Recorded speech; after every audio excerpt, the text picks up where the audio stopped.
Hello and a very good afternoon, good evening to everyone present here. First of all, I welcome you all to the Catalyzing Change Week. Before I move ahead, a little about Catalyzing Change Week. It is the world's largest event led by the social innovators and entrepreneurs to share knowledge, exchange ideas, and accelerate collaborative system change during more than 250 sessions and activities in a dedicated annual week. The theme of the Catalyzing Change Week 2022 is Let's Re-Energize the SDGs, that is built around the three catalyzing themes: amplify, accelerate, and action. We are here to learn about more of these catalyzers. On behalf of the Dais and the Learning Planet Institute, I am Muskan Ajitsaria. Without further ado, would like to dive into the interaction and exchange of ideas on Future of Education report and the role of young people in future of education with the Youth Council and the participants of the Dais Global Voices Model United Nations Conference hosted during the Learning Planet Festival in January 2022. This interaction today will aim to explore the learnings from the 2 days of deliberations from the Future of Education report involving more than 100 young people, besides co-creating a set of recommendations from the youth You're welcome. through the resolutions, recommendations during the Model UN. Once again, I welcome you all and thank you for taking out time to be a part of this wonderful session. Before I move ahead, the protocols for this session are: while a speaker is speaking, kindly put your mics on mute. If you have any questions, kindly use the chat box. Now, before we move ahead, I would like to show a little light on the Dais Global Voices Model UN for Youth, which is focused on the theme Futures of Education and the report. The Dais Global Voices Model United Nations was led in association with Gateway International School Sonipat, Sun City School Gurugram, followed by a virtual global youth summit during the Learning Planet Festival with more than 100 student participants. Out of the many solutions and objectives of both the committees, we saw the delegates were very pursuant on the following action steps: replacing the head down studying and approach with a focus on softer skills that enable students to form their own opinions from daily experiences, nourishing STEM and language subjects into the curriculum, testing students on the skills that they are learned from experiential learning and using fewer high stake examinations, introducing hybrid education, children to be able to get psychological help due to things like COVID, family issues, academic drawback, etc. In the future, schools should also prioritize students' ethnic and racial identity development and also help to nurture and support and integrate into the school curriculum so that from the young age they learn to live and respect people of different castes, gender, society. Young people about the age of 15 should be given internship opportunities by the government, by the nation, and by the state so they can understand how to fund their way through ahead. So, without any further delay in this program, I would like to invite Mr. Ed to give us a few words of wisdom before we dive into the interaction session. Mr. Ed is at the heart passionate about facilitating learning experiences that help people to take care of themselves, others, and the planet. He joined the Learning Planet team in 2020 to support the development of collaborations and interactions between the growing Learning Planet community. He is working notably on the launch and facilitation of thematic circles that tackle learning for sustainability, youth empowerment, and transitions in higher education. Thank you so much for being here with us today. Thank you so much, Ms. Scan, for your lovely introduction. Thanks for inviting me to share a few words. I'll be short and sweet, hopefully. But a huge thank you as well to the general of the Dais team for all their work for making this session happen, and also to the wider Catalyst 2030 team. It's been incredible taking part in some of the events over the first 2 or 3 days. It's incredible how much sheer connections are formed during this week each year. This time last year, we launched at Catalysing Change Week a youth empowerment circle. And the goal was to really just connect different organizations together that want to provide spaces to support young game changers. And we started off just by hearing young youth speakers sharing what are their expectations, what do they understand by youth empowerment, what do they expect from institutional representatives. So we had 4 sessions running over a couple of months from May, starting with Catalyst, up until the Learning Planet Assembly in July, where youth spoke to the International Labour Organization, Children in Policies 2030, UNESCO, and other institutions as well. And what really came out of this is youth, at least those that were joining the conversations, wanted a space to be consulted, but really meaningfully. And so we started conversations with the Learning Planet Alliance, Catalyst 2030, and CAP 2030, who had founded this circle together with other organizations and young people that want to help make this happen. And one of these was the Dais, and I'm so grateful for the amazing Anthony, previous member at Catalyst, for putting us in contact. We had an amazing first conversation in August of last year, and just connected so much on wanting to provide really meaningful spaces for youth consultation, but then also really share the collective resources that we have as networks and institutions. And so Keshav and the wider Dais team spoke about their previous experiences setting up model UNs and their goal for putting this into place at the Learning Planet Festival that happens every year around around the International Day of Education, co-hosted with UNESCO, and really ended up being an incredible session last January. Over 100 youth across the world joining, I think, over 8 hours online. Was able to pop in at different moments, and it was incredible to see the mediation, the communication, and the recommendations that came out of that session. So thanks so much to all of you that did participate in that. And from that point, a huge follow-up was that, okay, this is great that we've put we've organized this event and we've been able to share with each other, but how do we know that this is actually going to be heard moving forward? And so since then, we've been reflecting, discussing with the Dais, with the Catalyst 2030 teams as well, what are meaningful follow-ups to really make sure that the outcomes and the insights from youth really come into the hands of decision makers that are helping to shape education for the future. So I just leave on 2 kind of exciting updates on that, really. Number 1 is that this Friday, we've got a consultation with youth members of the different Catalyst 2030 organizations who have contributed to the education chapters, the education report. And this is going to be really over 2 hours, getting the viewpoints of young people that are part of organizations who have already been interviewed. And this will feed directly into the outcomes of the report that will also be presented to the UN Assembly later in the year. So we're really interested in looking forward to connecting some of the outcomes from today, I think, as well, to some of the thoughts that will emerge from that session. As a second point, since the last conversation, the Model UN on the Futures of Education, we've been in close conversations with the team behind the Futures of Education report. And as some of you will know, there's the UN General Assembly Summit in September of this year in New York. But then there is also a pre-summit happening later in June. And to be just finalized, but what we're going to hopefully be organizing with the UNESCO team is a global pitch for ideas, youth ideas on the transformation of education that will be presented and feed into a wider database of ideas to then hopefully with some can be supported and presented at these 2 summits coming up in the next few months. And the real goal is that these recommendations will land on the desk of the UN Secretary General and really feed the engagement for this Futures of Education report, which happens every 25 years. So there's going to be lots of more engagement coming up over the next few years.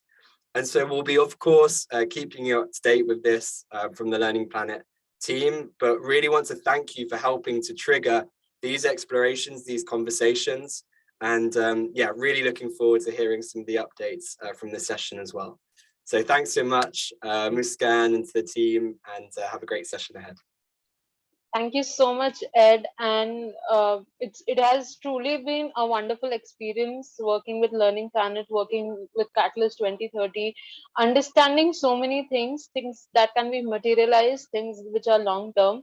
But somewhere or the other, what we've learned is togetherness and how to carry forward pandemic, no pandemic, online, offline, some way to carry forward and to bring forth our ideas and opinions. And with ideas and opinions comes the panels for today. The youth panel, they have contributed and they have given up everything in the past week trying to prep for this, understand what they have to give, and just trying to be there in the moment. And without any further ado, I would like to start with introductions. So, guys, quick introductions from everyone, and tell us one thing which you think that people will find to be very crazy about you, a hobby, something that you would like to practice, or something which is really funny, something which is intriguing about yourselves. So, yeah, we'll start with Ananya. Thank you, Muskan. Hello, everyone. I'm Ananya Patnaik and I'm from Bhubaneswar. I'm a student of psychology from the Ravenshaw University. As Muskan said, something fun would be like recently I got into a lot of forensic psychology courses. So I love doing criminal categorization and I find it fun, honestly. And that's all about me. Thank you. Okay, thank you so much, Ananya. Moving ahead, Athur, tell us a little about yourself. Hello, I'm Asad Bhardev. I'm a student in the Doon School, Dehradun. And as Ms. Khan said, something fun about me is that I like to try out a lot of sports and I really like to try out everything. And even if I have no clue what to do in something, I figure it out and make my way through it. Great, that's I think so a skill I should learn from you. Moving ahead, Shukriya, please introduce yourself. Hello everyone. Hello ma'am. My name is Shukri Karimi. I'm economic student from Taj University, Afghanistan. So I'm happy to be with you. Thank you so much, Shukriya, from joining for joining us today all the way. Hriday, Right. Hi. So I'm Vivek Kabir. I'm a grade 10 student from Sun City School, Gurugram. And as a break from everything, studies, sports, academics, etc., I love to cook and bake for my family and friends. I enjoy doing that. that is an amazing skill to have. And yeah, I would love if we could all love to have some of the food you cooked. So, moving ahead, Karan. Hi everyone, my name is Karan Chakravarti. I'm in 10th grade in Chennai right now, and one thing that I like to do for fun is play the guitar. Okay, that's nice. And then who we have? Akansh. Greetings everyone. My full name is Ekansh Miglani and I'm a 10th grader from Sachdeva Public School, Rohini. And right now I'm living in New Delhi and my hobby is basically coding. I love to attain financial education and love to explore new things. Thank you. That's great. And last but not the least, we have Sanvi. Sanvi. Hi everyone, my name is Sanvi and I am a sophomore at Sun City School, Gurgaon. Currently, I'm in the middle of my board exam, so all I do is study 24/7. But other than that, whenever someone asks me to introduce myself, I like to sum it up as a change maker. I know people have hobbies, they like to play basketball, they like to paint, but for me, the most amount of happiness that I get is when I make someone's day better. So I just channel my energy towards that. I'm the founder of three organizations. One's called Cinderella's Little Shop. It aims to empower and make uh, underprivileged girls self-reliant by providing them with education. One is called Project Shukra. It provides kids from orphanages with vocational training. And I also lead a mental health awareness organization. I think those are my hobbies. I like to create a change. Thank you. And I mean, we will be starting on a very, very important note that Sanvi brought to light is being a change maker. That every youth, every young people, every person on the panel, every person who's here to witness you guys speak understands that it is important. Contribution begins from your batch, from our batch, from everyone, in fact. And I wish you all the best, everyone on the panel, even before we begin, not just for the session, but for every day, for anything and everything that life throws at you. And with that, let's start with a little bit of questions. So, Karan, I'll start with you because you led one of the MUN communities UNESCO. Do you think that money and debating adds value to a delegate's life or to a participant's life in comparison to, when we see people actually sitting at the UN committee? So, do you think it is important to participate in MUNs? Yeah, I feel like it's extremely important to participate in MUN. Just being in MUN for the past 2 years, I've become a lot more knowledgeable on current affairs, current issues that are going around, and also a lot more aware and confident with my ideas, being able to present them to a large audience. And I think that that's really important skills that you need to carry on for the rest of your life, being confident with your ideas. And I think that MUN's really helped me with that. And I think that for that reason, MUN's extremely important with, MUN's extremely important to, help us develop our confidence in our ideas and become more, collaborative with our peers and a lot more, relaxed with, sharing and being more aware about our current situation. Okay, that's actually a very nice answer. And with that, I have one more person on the panel from the EB, that's Ananya. So Ananya, given that it is important, like Karan said, it is important to participate in such conferences, such issues, such sessions. Do you think that as a member of the executive board, that the delegates were prepped on their agenda, they took interest on their agenda, they had an idea of what was actually going on, and why was it important? Most of all, why was it important to be there? Definitely, I believe like the set of students that we had, they were quite great with the research they had done. Most of them were first timers, but with the confidence that they came in into the conference, that was incredible. Also, one thing that fascinated me the most was like Karan, I, and the other people that we had given them a few suggestions in terms of the research they did or the speeches, and they came up with a new framed speech. For example, we told them to come up with a lot more solutions than just the problems that we are facing, and they did that. That was quite fascinating. Also, if you look at the DR we received at the end of the day, they had put in all their hard work into that, and that was quite incredible to see. I mean, you could not differentiate that they were first timers or they were experienced. I was totally amazed with that, because if I remember when I first attended MUNs, I was totally scared. It was totally a different experience than what I had here. It was quite overwhelming, and I feel it's totally important to do your research that way, the way these people did. Come up, present yourself. Awards are not important. End of the day, you carry a wealth of information with yourselves, whether it is the EB or the delegates that we had. That's from my end. Thank you. Thank you so much, Ananya. So, given you mentioned about the draft resolution, I just had a follow up.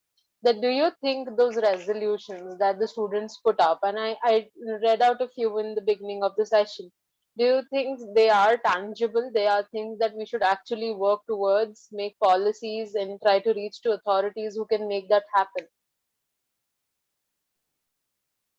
Definitely, because the solutions that they came up with were quite creative. They did their own research. They broke those topics into subtopics and then thought about those solutions. So if you go through the DR in particular, you could see there were solutions regarding the existing curriculum and how we can make it better. So those are stuffs that we can bring about in actual usage. And depending upon where the countries are standing currently in terms of their education system, we can bring about certain changes as per their requirement. And as we saw, there was a straight change from offline education to online education. And there were a lot of problems that they faced because there was an issue with the bandwidth. There were issues with them not being properly trained, either ways, the teachers or the students. So there are realistic solutions these delegates had provided in the DR, which can turn things around and make both online education as well as offline education easy and efficient for everyone. Thank you so much, Ananya. And as you mentioned, technical issues and bandwidth, we have someone on the panel with us today, all the way from Afghanistan. Shukriya, if you could turn on your camera. We are very pleased to have you here on the panel today. And my question to you is, sitting all the way there, did you feel that it added value to you, and did it distract you, or did it give you an empowerment to add to all the problems going around? Shukriya?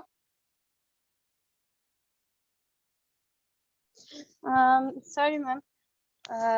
Yes, there's lots of problems in part of education, especially for women and girls in Afghanistan now because of the Taliban, and the girls all around the provinces in Afghanistan without Mazar Sharif. Mazar Sharif is open for girls who goes to 12 class, but in other provinces there is ban for other girls, and there's so hard situation for girls to go and study their lessons. And I think the future of education is too bad in Afghanistan, and we should try to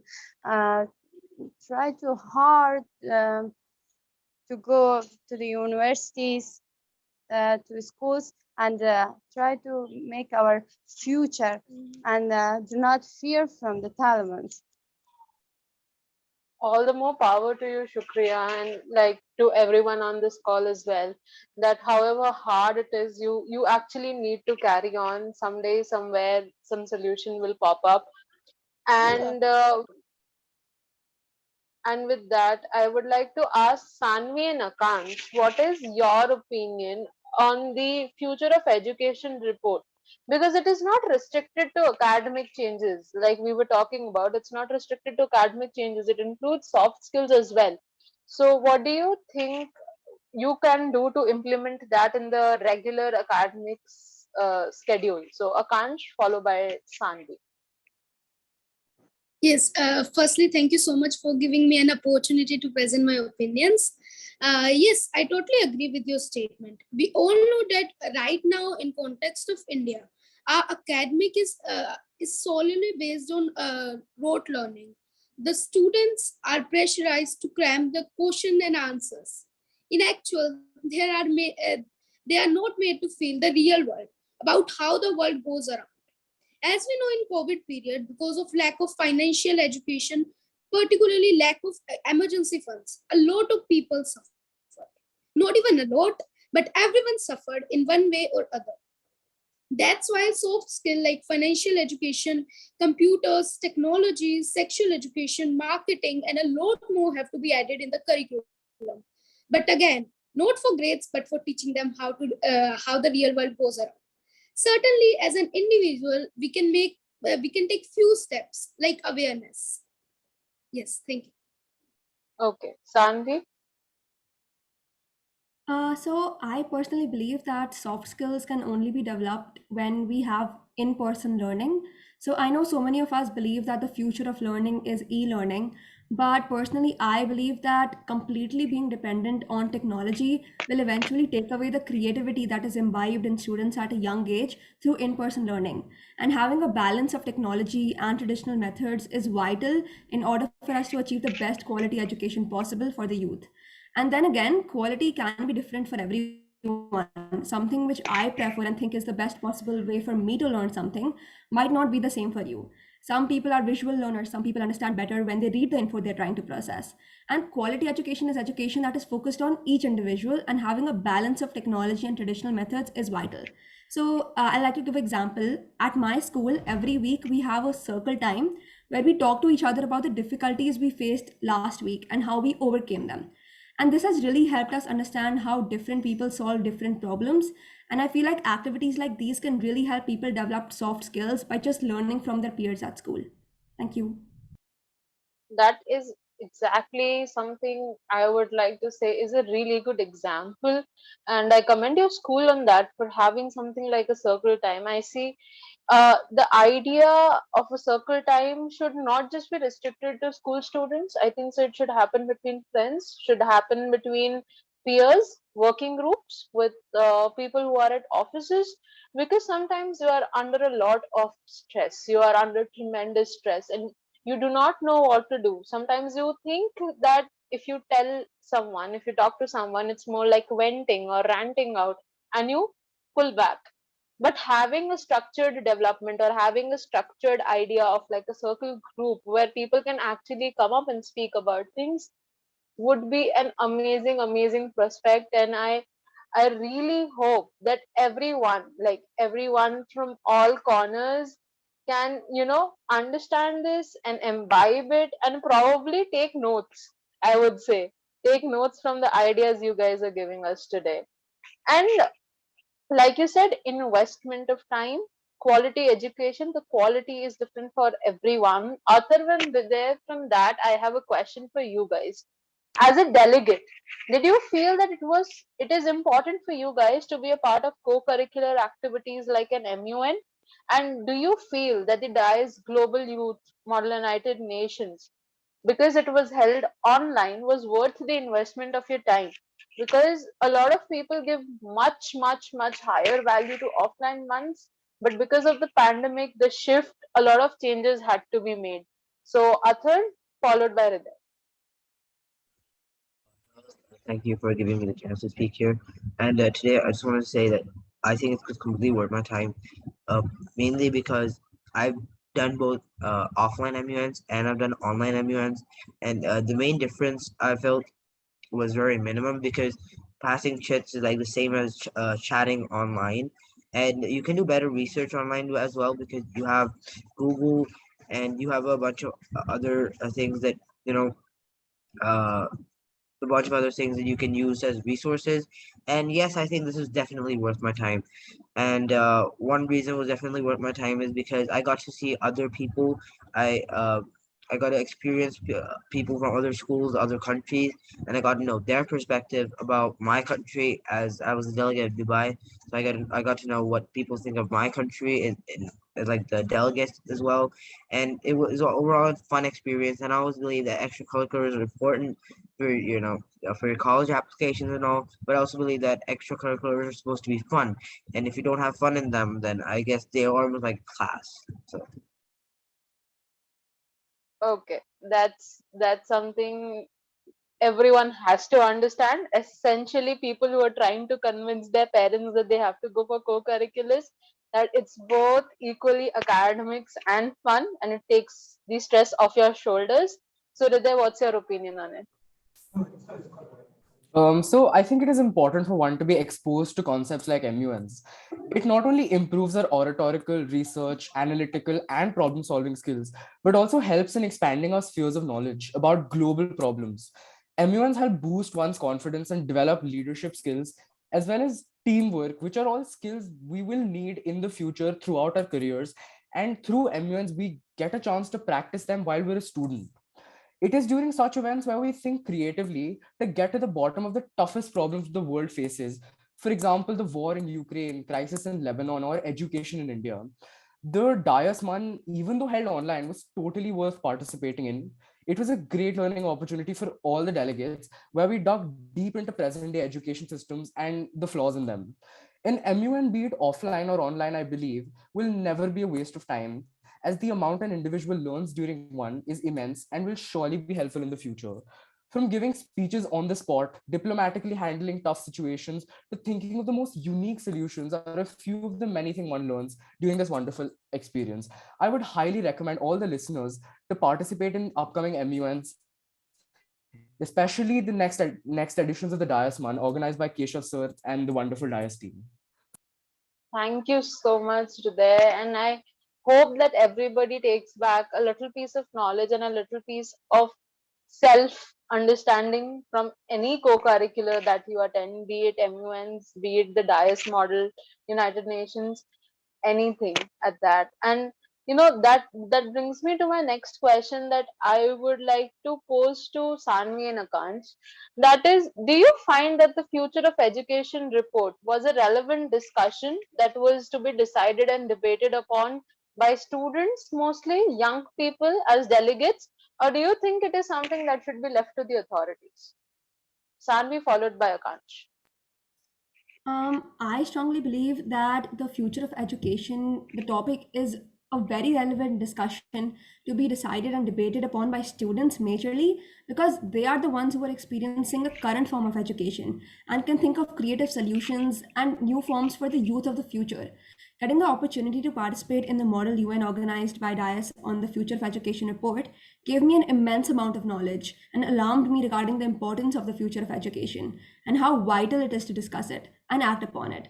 So, taking inspiration from the MUN, I started my two initiatives called Cinderella's Little Shop and Project Shukra.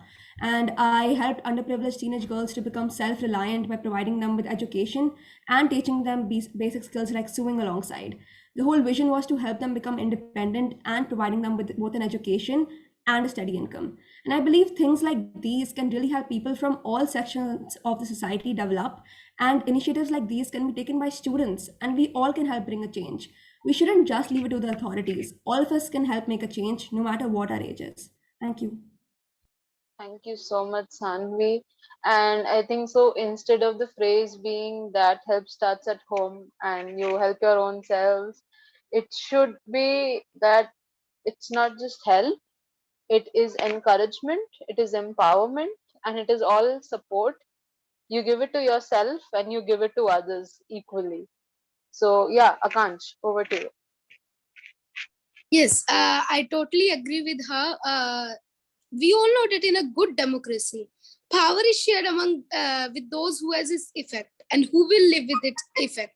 By that, I want to imply that it should be debated and decided by the student because authorities and institutions won't get along with the trends. As you know, the last 2 to 5 years were revolutionary. So they need to get along with the trends of students and won't spend the actual empathy, get the actual feeling that students are facing.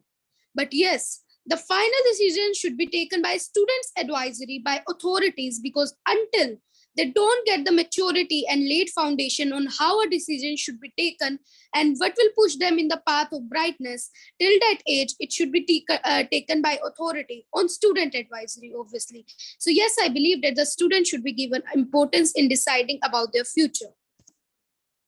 Thank you so much, Akansh, and that is very relevant because there's an Indian saying, and I think so. Every section believes that is that you write your own future. Your future is in your palms.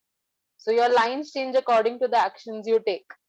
So yeah, with that, from the other side, what we've been hearing is from the side of the board which was giving these presentations. I would like to ask Ananya that from the other side of the panel, do you think that an MUN, or in particular, let's just talk about the Dais Youth Model United Nations, it enables young students and delegates to dive into the idea of education, global development, and to what extent do you think that it is a necessary action? Definitely. So, if we go by the stats, in last 3 years, around 1.725 billion students have been affected because of the shutdown of these educational institutions. And if you look at students in the primary age, they haven't been to school. And if we see that we all were aware of the fact that there has been a drastic change in the way how education is being provided to students over the last 3 years, but we were not aware of the fact how much it has affected both positively and negatively across the globe. That's where organizations like Dais comes into the picture, and I feel that if this MUN or the conference would have not happened, most of us would only be contained to what's happening in our own schools, colleges, the problems that we faced with the online education, or not being you know given enough opportunity to explore ourselves in our colleges or our schools. uh, I believe that because this MUN happened, all these delegates and us, the executive body, we got exposure of each and every problem that happened across the globe. Let it be, it was the trainings that did not happen properly. May it be students who did not have the gadgets and could not efficiently, get the proper education, etc. So I feel MUNs like this should happen. These MUNs will enable not just the students to work on their knowledge, but also would let them contribute to the global development in the right way. Plus being a part of these MUNs, it lets you enhance your skill to a level where you can, uh, maybe your public speaking skills, or as I said about diplomacy, it gives you a different kind of skill altogether. And I believe these MUNs should happen, whether it is about education or any global issue that we are having currently or in the later years. Absolutely true. And I 110% agree to the fact that every sort of format where a young person is giving a chance to speak uh, should be given, provided that it is a safe space. Today, while we talk, while we have people from all across the globe, we believe that this is a safe space, a platform where we honor your opinions. At the same time, we respect what you have to say to us. And this safe space should be provided to every young person out there. And with that, I actually have a very important question that I would like Athar and Hriday to answer. That do you feel that the future of education report, particularly because you are in school right now, you are studying the same curriculum, and it majorly talks about academics and soft skills and how school students should come into development. How do you think it is prevalent and can be implemented in the Indian context? Hriday, followed by Atul. Right. So for those of you who don't know, the Future of Education report was this report launched last year, I believe in November 2021, where 10 Southeast Asian countries were tasked with writing a report on reviving our education systems after the pandemic and further discussing the future of the same. I wouldn't get into the details, but they based the report on three basic but very important questions, which were: what should we continue doing?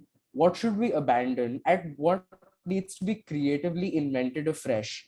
Like, I believe it was necessary that such a report was published, as we must accept the fact that times have changed and our education systems must evolve into a sector that ensures peaceful, just, sustainable, and successful futures for the generations to come.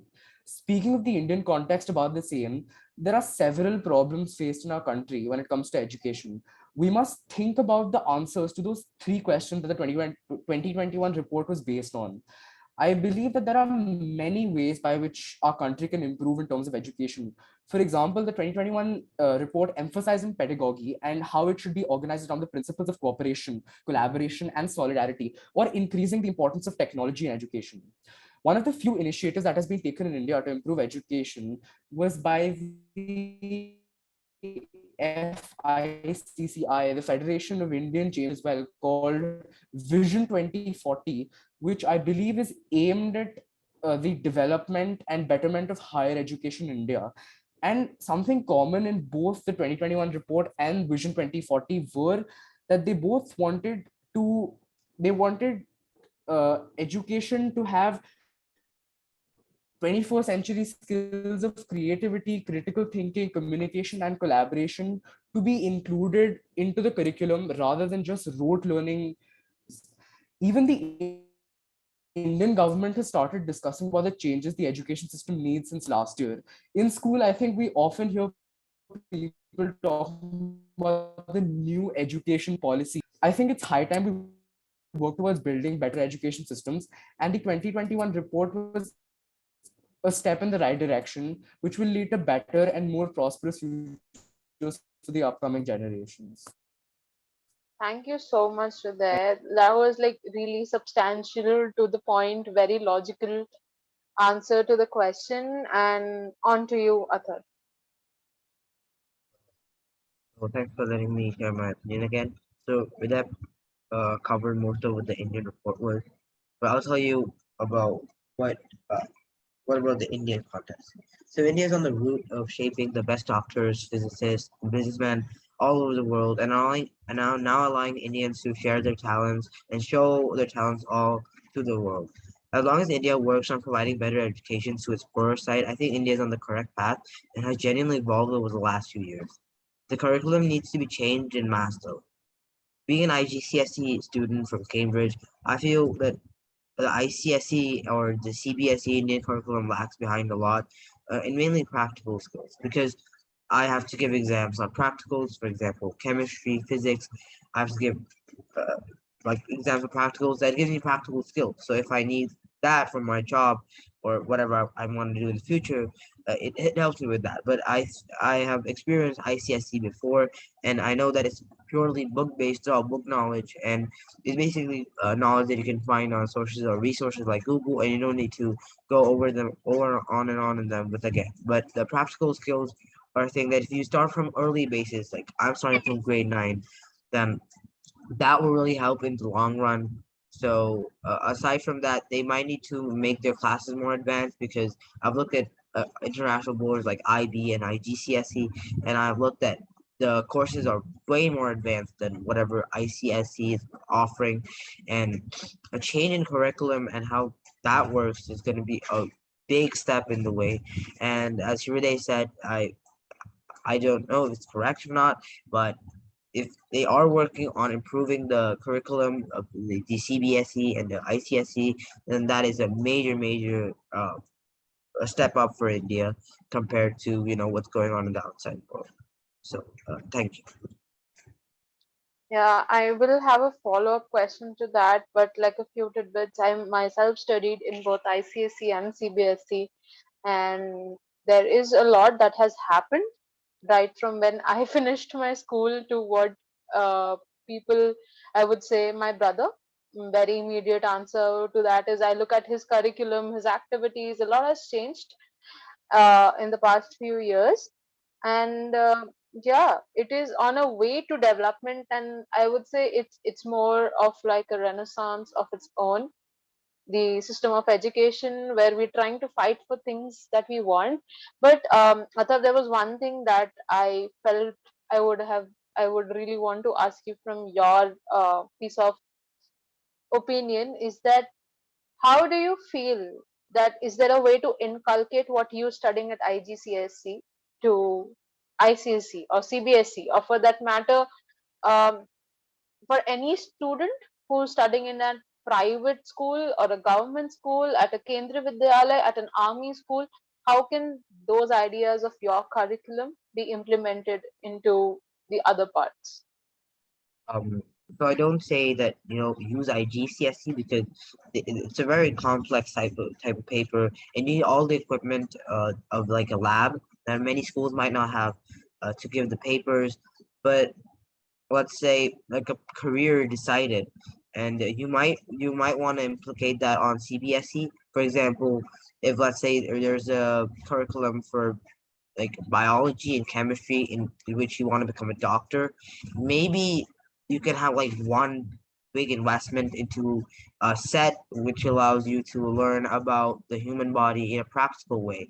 Or let's say if you want to pursue something in physics, so maybe not get a whole lab, but like get some part of a lab which you need to study because studying on a book about a particular diagram is very less interactive and very basic compared to actually working on that instrument. So yeah, as Arsha just said, that book knowledge is gonna be easily available, and it's gonna be easily available for like the next 15 years, and you can just open the book and just go through it, and you can get to know. But like the skill that you harness after doing those practical tests or whatever, that you will not be able to get until like if you unless you practice for like 2 to 3 years. And the boards like CBSE or IG or ICSE might be able to do that if they just have small practical tests. Even if they are not giving it to the Indian board, they maybe do it within the school themselves, so that maybe there's a little bit of change and better. Yeah, that is something I would like. I totally get it, and I totally understand to take baby steps to start from where and what they can actually provide to the students and upgrade from there. So that's a wonderful insight. And with that, we have Almaz with us and Karan with us. I had one very big question to you guys, is that while the delegates were prepping, you were prepping on the hindsight with your background guides, with your extra curriculum directories, and what all you were expecting out of them to do. So, what were the things that you were exactly looking forward to hear from the delegates? A few tips, advices that you would like to give to anyone who's munning, debating, or just going for public speaking. So, Almaz, followed by Karan. Thank you. I'm so sorry. I didn't have good network. Was that what advice I would give to delegates? Yes, yes. So I'll just quickly shorten the question and repeat is that A, what were you looking forward to during the MUN from hearing from the delegates, and what is the future advice you would like to give, like tips, tricks, anything you would like to give them? Okay. I think this MUN was really lovely in the sense that it allowed us to actually take the declaration to the actual UNESCO board. And I was really looking forward to the delegates, not only for them representing their countries, but also their own opinions about education coming across. Because I think, even myself, I'm in the education system, and it's so important to hear from the people that are actually experiencing it. And it was so nice to have students from all over the world bringing their own lived experiences into the debate, because it just made it more implementable, and it gave it a new sense of implementation, because when we look at the UN, it often becomes so political and people get so caught up with arguing that they don't often get a declaration together. But we did get a declaration together, and it was so nice to see how everyone collaborated and kept ideals of diplomacy at the top of their mind. So the advice that I would give to delegates is definitely research. I know I've been doing MUN for so long, and just researching and having a good idea of not only my country's stance, but also the stance of the whole world, and maybe even getting my own opinions on the topic. That's what really helped me. And I think just bringing in your own experience.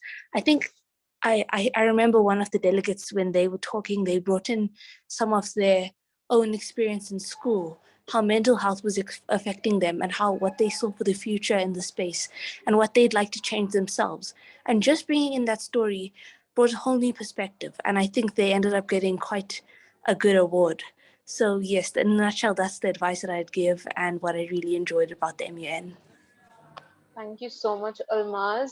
And I hope all the delegates and everybody who's willing to participate is taking notes. Off to you, Karan. Yeah, so one thing that we were, really hoping from the delegates was that they participated enough, and as Almaz mentioned, that they were diplomatic and not really arguing about like solutions, but more just trying to have a conversation, trying to understand other people's viewpoints, other countries' viewpoints. And I think that one thing that was really great to see is that like all of this was seen throughout the debate. People were really respectful. Everybody was collaborating, even when we'd have like some small groups and they talk individually in some breakout rooms. They would always be extremely respectful. and we'd pop in and they'd be talking, contributing their ideas. So overall, I think all the delegates really did a great job, and they definitely exceeded our expectations for this MUN conference. And yeah, just some tips moving forward, as Alma has mentioned, definitely taking notes on other people's kind of like what on their speeches, what they say, and also doing a lot of research just in preparation for the conference. It's really helpful to know what your country stance is, how you feel about your topic, and also having a really good understanding of what's happened in the past few years. So overall, yeah, just make sure that you're prepared. And this conference, all the delegates did an amazing job. That was really nice. Thank you so much, Karan and Almaz, Karan, and even Ananya. There's a question directed to you from Carrie that do you think that the delegates learned new soft skills, or as she would put, did they develop by meeting you? So, do you think that being on the other side of the panel, you helped the delegates develop? So, Karan, followed by Almaz, and then Ananya. Yeah, I think yeah, no, I think definitely they did become like much more confident with their ideas. I saw people who were like barely speaking at the beginning start to speak towards the end a lot and contribute their ideas, and I think that was definitely like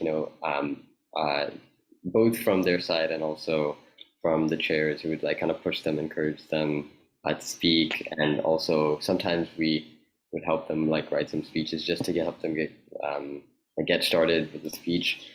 As you mentioned earlier, Muskan, a lot of these delegates were beginners, so it was great to see them, kind of be nervous at the beginning, and then towards the end of the conference, they were speaking so much, providing so many great ideas, and yeah, just completely developed from the beginning of the MUN conference. That's such a strong moral boost for us to organize one again. Almaz. I think about the lovely thing about MUN is that you learn things, but you're learning it by implementing your own ideas, and it has a very hands-on approach. So for me, I got, just by getting involved in MUN, I was able to get involved with research at the university. I was able to get involved in advocacy and improve my public speaking skills.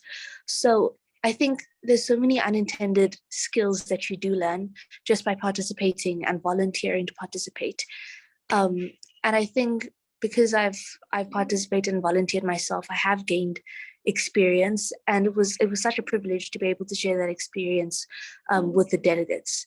But I think likewise, the delegates, they took charge of their own learning, and they were confident by the end, as Karen said. Confidence is often the key thing to winning these debates. And I think something that we also tried to learn and practice was not being so strict as chairs, because that's normally what discourages people from participating. So I think just having an open approach and a willingness to learn really made this debate so rich. Thank you so much, Almaz. And I hope that moving forward, that one of the briefing to everyone who's out there is that not everyone is of the same skill level. So let's start right from the basics, and then we can see and bring everyone to the equitable skill level rather than the equal skill level. Ananya, off to you. I would like to say that towards the end of the conference, we could see a definite transition in all the delegates, as in whether it was the communication skill or whether it was the way they answered the question that was asked to them. I believe that initially you're obviously nervous, and for many of them it was online that maybe brought down their confidence. But with the proper guidance and a cross feedback system, which I would say that was a requirement for both us as well as the delegates, where they were quite receptive about what we gave them as feedback, and we were in constant search of feedback from their end as well, how we could make those sessions more interesting for them, or how we could help them come through whatever problems they were facing. So we saw there were a lot of transitions in the way they put themselves, or whether they spoke. As Karan mentioned, many of them were not speaking initially, but constant encouragement was there from our end, which made them do that, and I'm really grateful for that. So Thank you so much, Ananya. And this brings me to a very important thing, because this question was posed. I posed these questions to the EB, but Ananya, from your perspective and how you put it out there, that do you think, how can an EB and a delegate both at the same time make the most out of such conferences, such MUNs, which are whether being held offline or online, apart from the fact that you get to socialize more in an offline month?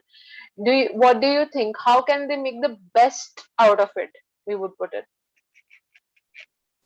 So number one would be being very receptive, whether it's a core delegate speaking or whether it's a EB speaking.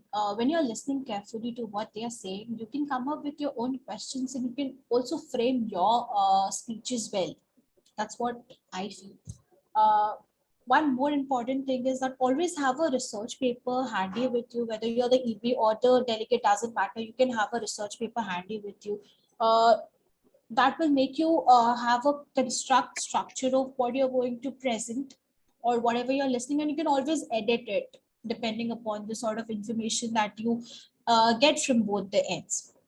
And as I also said about the feedback thing, it's highly important because as delegates, if I would speak from there, and we do look up to our EBs for feedbacks in terms of how we spoke or the sort of informations that we gave, or the reliability of the source that we were referring to. And as EB, we would definitely need feedback from our delegates about how we could make it a better experience for them. So these are the 3 points I believe are very important in order to make the most out of a MUN or a conference like that. Apart from that, I believe again, re-researching whatever you have already done in those few weeks or a month of practicing, that's one important thing. Thank you so much, Ananya. And I have gotten a mental feedback that I have made this session very long with straightforward questions and given you ample amount of time to answer them. So I'll be throwing you one question each. This is rapid fire, and you have to answer within 10 seconds. Very short, very sweet, as quick as possible. I'll take your names, ask you the question, and we'll move ahead to the next speaker. So, first question, Hriday, what is the one thing you'd change to make online school more tolerable? More You have tolerable. 10 seconds. The assignment should have longer due dates to submit. They keep it too Longer early due dates. considering it's online. They think we are online, so we don't have much work. We don't have to study enough. So Okay. they keep it very. Okay. Longer due dates. Next question, Akansh, what do you think one should change to have a more tolerable offline education? Yes, ma'am. Right now, in context, I think the mental health should be the uttermost goal of the institutions, as because of online, there was so much effect in the mental health of students. Okay. Sanvi, if you would had 15 minutes of fame, what would that represent? That's a difficult question. Wait, so you mean like what would that represent about me? Yes. Uh, I don't know exactly how to answer that, but I mean, like my interpretation of your question is that if I had 15 minutes of fame, what would I be? Or what would I do? I would love to be a UN leader. I would love to, have my fame in such a way. So That perspective, we have one. Almaz, what is the first thing you notice when you enter your classroom?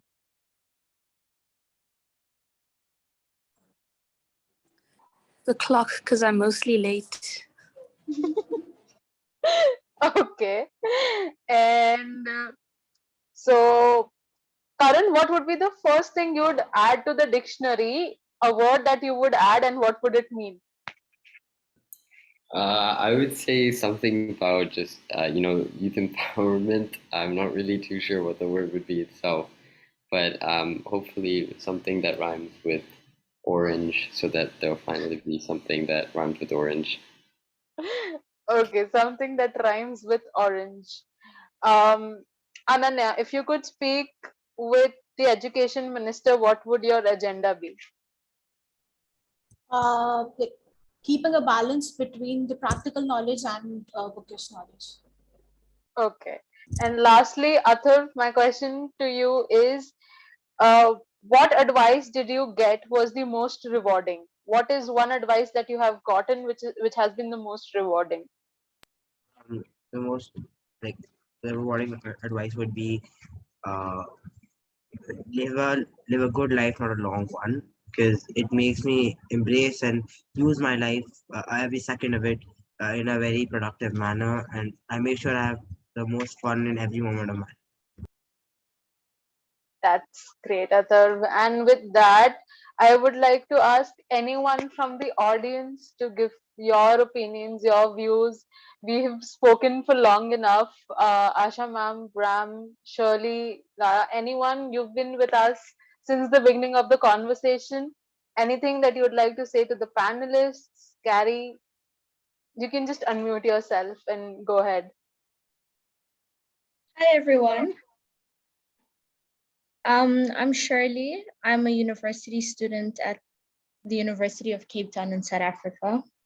And I just want to say how inspiring it is to hear everyone speak about their experience. I also was part of the MUN at my school, and just keep on doing it, guys. Keep on gaining confidence in who you are and what you like to do. And no matter what other people tell you, you got it. You're smart. You are, and even if you don't feel smart, it's okay. You're doing a great job already. Thank you so much, Shirley. Thank you so much. And thank you so much for being with us. Anyone else? Any piece of advice? Any little knackering? This is And Carrie Lopin. I'm in New York in the United States, and I'm a university professor. I prepare teachers, and I really appreciated which I said in the chat, the focus on what people call soft skills, but I think that name is really problematic. So I think one thing I would do is start coming up with a new name for that, because it implies that it's somehow less, I don't know. It has a meaning in the world to call something in that way, and also to not to keep doing what you're doing, which is to put in front of people that the emotional and mental well-being of human beings is just as important, and is not separate from everything else that we learn and have to do. It's integral. It's what allows us to do anything else. Thank you so much. And Asha ma'am. yeah, thanks, Muskan. Yeah, congratulations, all of you. It was absolutely wonderful listening to all of you. And one thing that struck me more than all the other things, all the wonderful things, you enlightening things you'd said, was from Karan and Ananya when you talked about the at the MUN, and how the young people were prepared to listen. And and he said, unlike the normal politicians, whatever, who do so much arguing. And that gives me so much hope, because I hope all of you will one day take those spots, because we need you. Thank you. Thank you so much, ma'am. So last but not the least, before ending the session, I would like to invite Keshav sir for the closing remarks and vote of thanks. Thank you so much, Muskan. So let me just begin with firstly thanking all of you, our delegates and executive board members, our co-secretary generals of the conference, Karan Almas, for firstly doing a fabulous conference. I think we have understood the technical challenges, and other than those, that you face during the organizing process and managing the debate. So I feel that it really inspired us and motivated us to start looking at this in even a more serious light. I believe that, and I can say that for a lot of people who were not so aware of the Model UN system, like from the adult's perspective. So it has definitely emerged to me as a strong co-creation tool as well, where these solutions are being developed, as you all mentioned, with creativity from the students. So thank you for your exceptional leadership, all of you, and again, all our speakers, our delegates, and I think you represent all 100 plus of them. So a conference or a model UN is never successful without the U, which is in the middle, which is the delegate, so to say. And that's another reason where, because of all of your thoughts, we get more ideas and encouragement to do this more.